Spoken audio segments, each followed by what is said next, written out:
داسې شته چې هغه د مدرسو فاضلان په دای فارس کې څومره داسې دي چې هغه د کالج او یونیورسټۍ نه ورتلي نو بیا دهشتګرد څوک شو آیا موږ شو موږ خو د امن پیغام ورکو موږ خو د محبت پیغام ورکو موږ خو د اخوت پیغام ورکو موږ خو انسان خو څه کې د ځناورو حقوق خلکو ته ښایو مسلمان نه د انسان هم او د ځناورو د حقوقو موږ تحفظ کوو نو آیا موږ دهشتګرد شو تاسو ګورئ د جوارۍ او د قمار دا اډې د شرابو او د چرسو دا فیکټرۍ چې څوک چلوي دا د مدرسو نه فارغ دي تاسو وګورئ دا کرفت او نااهل حکمرانان چې ملکي خزانه لوټي دا افشور کمپنیانو والا سیاستدانان چې کوم په بد اخلاقو جنسي جرایمو کې ملوث سیاستدانان دي دې کې د کومې مدرسې د فاضل عالم نوم شته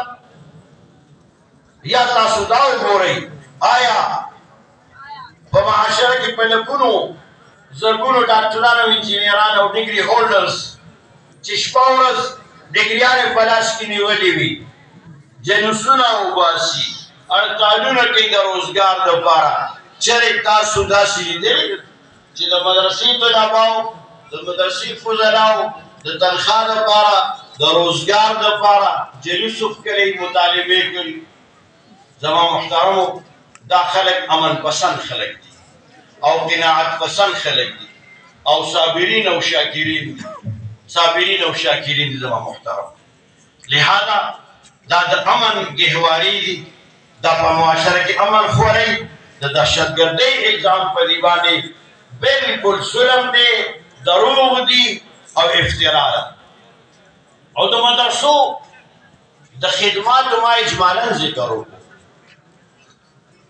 په دې اخر کې درته د مدرسو د خدماتو یو واضح